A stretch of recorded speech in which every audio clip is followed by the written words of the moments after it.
Rastreabilidade bovina e sua importância para o desenvolvimento da pecuária. Confira a primeira parte dessa prosa sobre rastreabilidade bovina. Mas eu quero te convidar a acompanhar não só esse conteúdo, mas todos os outros nossos conteúdos na sua Smart TV. Para isso é preciso se inscrever no nosso canal no YouTube, Paracatu Rural.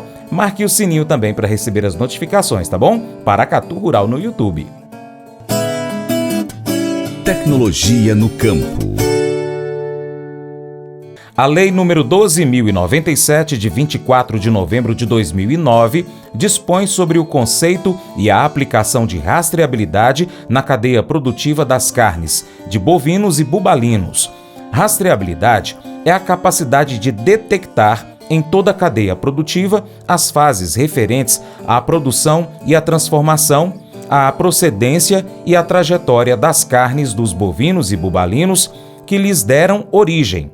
O objetivo da lei é garantir a segurança sanitária do rebanho nacional de bovinos e búfalos para controle e erradicação de doenças infecciosas, como, por exemplo, a febre aftosa. E para entender mais sobre esse assunto, nós vamos trazer um episódio da série Ouça o Agro, de realização da CNA.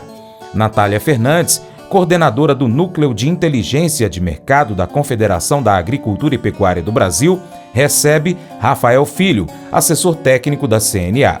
Eles começam a prosa falando sobre o conceito da rastreabilidade bovina. No episódio de hoje nós vamos desvendar a rastreabilidade bovina.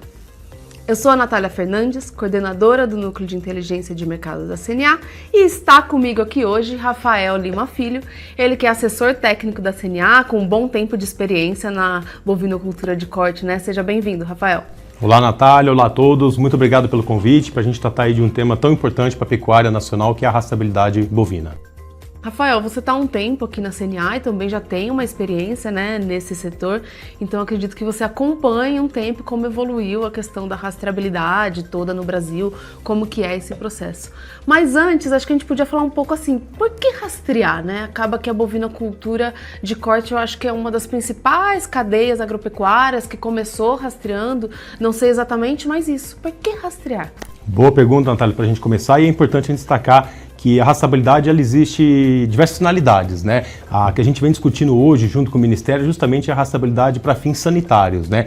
E nesse sentido o que a gente busca é ter o registro das movimentações dos animais, justamente para, num caso de uma emergência, por exemplo, você diminuir o seu raio de atuação, conhecendo ali quais seriam as possíveis propriedades afetadas por algum foco, né? Então, quando você tem um registro das movimentações, você conhece o caminho do boi e facilita, por exemplo, uma investigação, um diagnóstico, né? Outra finalidade da rastreabilidade é para a gente conhecer o caminho daquele animal, para alguma outra finalidade, por exemplo, com uma análise pensando na questão socioambiental, que não é o foco das discussões hoje dentro do Ministério, mas também pode ser uma possibilidade do uso desse registro das movimentações, né? E também pensando aí para o produtor, além desse ganho em termos sanitários, né? O Brasil hoje exporta para mais de 140, 150 países, no caso da carne bovina, e um dos grandes méritos que a gente tem é a questão sanitária. Então, a rastreabilidade, quando a gente sai de uma rastreabilidade em lote, que a gente já faz, a gente também já tem um sistema de rastreabilidade que a gente vai comentar um pouquinho adiante, e parte para uma adesão dos produtores em nível individual, a gente ganha também em termos de gerenciamento. Então, nós estamos falando ali do controle, do monitoramento dos índices produtivos, da evolução, do desempenho daquele animal em termos de indivíduo. Você falou dessa questão do foco na questão sanitária e a gente consegue lembrar de acontecimentos, né, que afetaram alguns rebanhos ou alguma região, ou até questão de vacinação para algumas doenças que tem no Brasil e que sai na mídia, que talvez quem nos ouve, né, tem pecuaristas que estão nos ouvindo, mas tem gente do setor também que não conhece muito a fundo como funciona isso.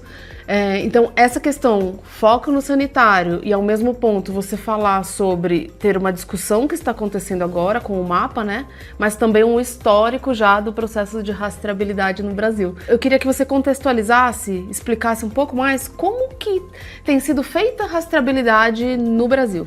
Tá, então vamos lá, eu comentei aqui, hoje a gente já tem aí, através das GTAs, Guia de Trânsito Animal, a rastreabilidade por lote, que não é o foco aqui da nossa conversa, né? Mas já dá uma ideia desse caminho, dessa movimentação, desse trânsito de animais no país, que é bastante importante para fins sanitários. E o que nós estamos discutindo aqui é a questão da rastreabilidade individual.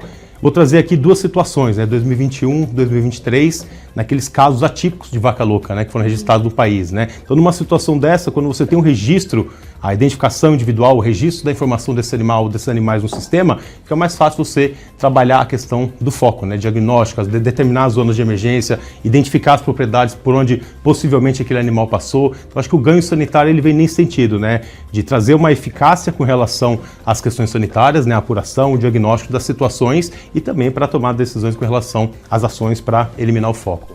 Além desse benefício sanitário para o país, tem para o produtor também, né? Isso. Porque se ele que estiver perto de um foco, ou enfim, ou ele for um produtor que teve um foco, é importante, né, para ele não perder, conseguir gerenciar melhor, né, o controle, o que ele precisa fazer, esse manejo e não ter perdas maiores do que seria necessário, enfim, um comprometimento da sua produção. E até pela agilidade, né, das resoluções, né, tomando ali de novo como exemplo a questão da vaca louca em 21, 23, se a gente tiver um sistema ágil, eficaz para apuração, provavelmente o tempo de suspensão das exportações, o autoembargo, do embargo, ele vai ser reduzido, né? Então, para o produtor, a questão da rastreabilidade, além do ganho gerencial, ela também diminui impactos possíveis aí no mercado em função de uma suspensão. E hoje, nos protocolos, nos acordos bilaterais do Brasil com relação à carne bovina, a gente tem essa questão, né? No caso de um foco de uma doença, a gente suspende as exportações até que sejam feitos esclarecimentos, né? Então, a rastreabilidade individual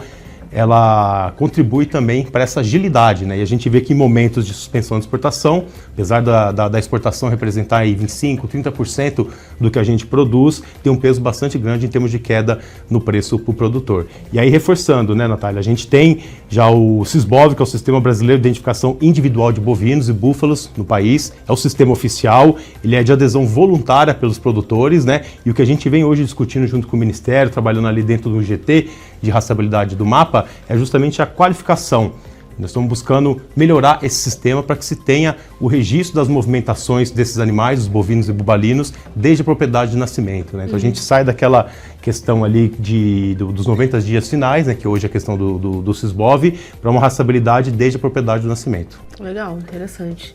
A gente já deve entrar mais a fundo para você explicar em que nível, né, em que momento que está essa discussão, mas um dos motivos de a gente estar aqui é porque, por conta dessa discussão que está acontecendo, houve uma missão para a Austrália para conhecer o sistema de rastreabilidade de lá, né, australiano. E você participou dessa missão, então eu queria que você trouxesse, assim, se você quiser comentar um pouco da missão e o que mais chamou a atenção lá durante essa missão, e a gente vai discutindo a fundo o que dá pra... qual que é a evolução, né, dessa missão. Tá, vou só voltar um pouquinho, Natália, até para explicar o contexto que gerou essa missão organizada pelo Ministério da Agricultura e Pecuária, né? No dia 14 de maio de 2024 foi publicado no Diário Oficial a Portaria 1113, que justamente instituiu um grupo de trabalho para discutir, subsidiar as discussões e elaboração de um plano estratégico para a implementação da rastreabilidade, essa qualificação que eu falei com relação à rastreabilidade, né?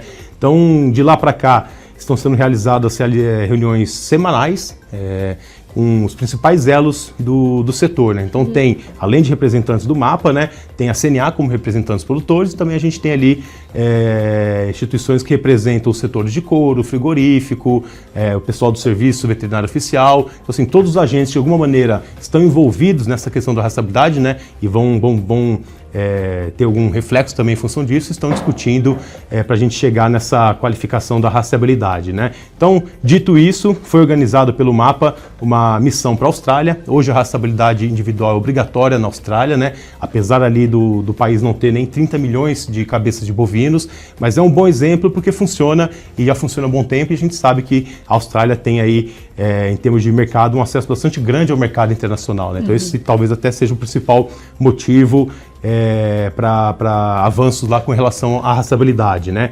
A missão para a Austrália aconteceu entre os dias 1 e 5 de julho. A missão, como eu falei, foi organizada pelo MAPA, contou com a participação de pessoas de toda a cadeia aí, né? Isso eu acho que é bastante importante, não só o produtor ou a indústria está presente ali, mas também outros elos que vão ser afetados por essa questão, né? E é um motivo, né? Porque a rastreabilidade realmente envolve os elos, todos os elos da cadeia, praticamente. Então, isso. E a ideia da missão intenção era justamente isso, né? Além da gente falar com a parte do governo, né, secretarias estaduais ali dos principais estados produtores, a gente conheceu também os agentes que organizam e tocam ali o sistema, né, que é outro ponto importante que a gente pode depois falar um pouquinho mais, né, para a gente ter uma eficácia com relação à rastreabilidade. Eu acho que o primeiro passo é você ter um sistema eficiente para o registro das informações. E aí, já respondendo em parte a sua pergunta, né, esse é um ponto positivo que a gente viu lá, né? Existem falhas, como em qualquer lugar, mas está sempre em constante evolução e uma atenção especial à questão do sistema, né? E além das discussões ali, reuniões mais com a parte do governo, nós também visitamos a Federação de Produtores do Estado de Vitória.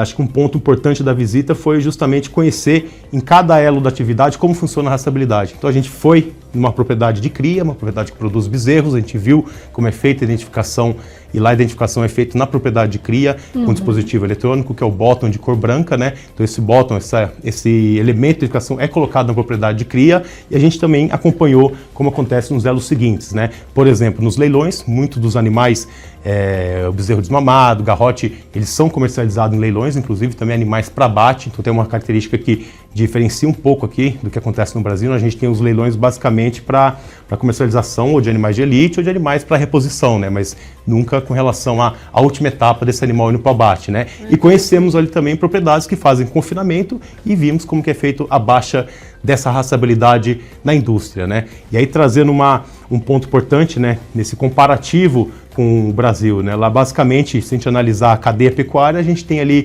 3, 4 elos, né? A fazenda de cria, o leilão, o confinamento e a indústria. E no Brasil, o desafio nosso é com relação justamente à quantidade de movimentação que a gente tem antes desse animal ser abatido, né? Muitas vezes ele passa por mais de 3, 4 propriedades dentro dessa recria até a engorda, né? Então esse eu acho que é o grande desafio, né?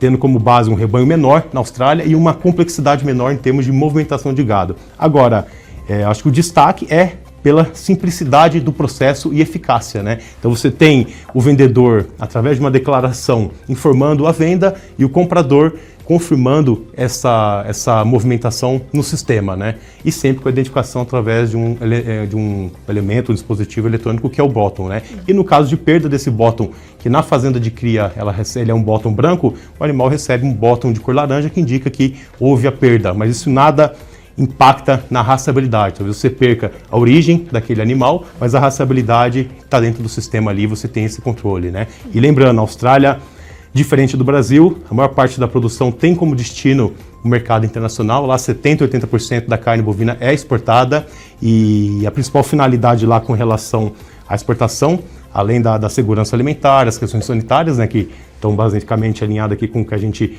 tem de objetivo principal para a sanidade, é a questão de acesso ao mercado. E na segunda parte dessa prosa, sobre rastreabilidade bovina, nós vamos falar sobre o desenvolvimento da pecuária australiana. Não perca, hein? Pois é, pessoal, quero agradecer demais a sua atenção e convidar você a acompanhar o Paracatu Rural em diversas plataformas online. Você pode acompanhar pelo YouTube. Vai lá, inscreva-se no canal Paracatu Rural, marque o sininho para receber as notificações. Pode também acessar o site paracaturural.com e cadastrar o seu e-mail.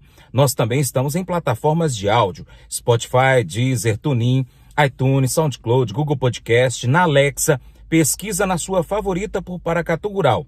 Você ainda encontra a gente no Instagram, no Facebook, no Telegram, também no Twitter, X e ainda no canal do WhatsApp. Você já viu? Vai lá então, canal do WhatsApp, ali perto do status. Aí é só pesquisar Paracatu Rural. E se também quiser, pode acompanhar a gente ao vivo pelo rádio. É só pesquisar Rádio Boa Vista FM 96,5 MHz ou Rádio Diamante FM 100,3 MHz no aplicativo Rádiosnet. Vou ficar esperando você, hein? Entre em contato conosco aí pelo WhatsApp também. Vai lá no nosso site, em qualquer uma das nossas plataformas digitais, pega o nosso contato e entre em contato com a gente. Vou ficar esperando você, hein? Valeu! Somos obcecados com a ideia de vingança, né? Os melhores filmes, os programas de TV, os melhores videogames, geralmente são baseados em alguém que foi injustiçado. E esse faz de tudo para poder se vingar. Fazer justiça com as próprias mãos e dar a alguém o que nós pensamos ser merecido, mexe com a gente. Isso nos faz sentir como se estivéssemos nas grandes histórias de super-heróis. Deus nos ensina a agir de um modo totalmente diferente. Em vez de buscar vingança, nós devemos oferecer o perdão. Nós fazemos isso por ser exatamente o que Deus fez por nós, por meio da morte e da ressurreição de Jesus Cristo. O perdão deve ser a primeira atitude, a prioridade dos seguidores de Jesus Cristo. Hoje, peça a Deus para te lembrar do quanto você foi perdoado, para que você entenda como é importante conhecer o perdão aos outros. Esse devocional faz parte do plano de estudos Vida Após a Morte, do aplicativo bíblia.com. Muito obrigado pela sua atenção. Até o nosso próximo encontro, hein? Deus te abençoe. Tchau, tchau.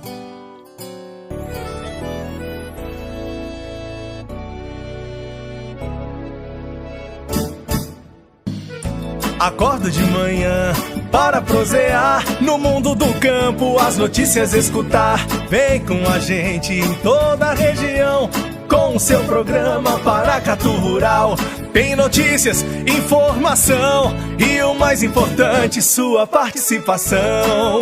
Programa Paracatu Rural. Programa Paracatu Rural.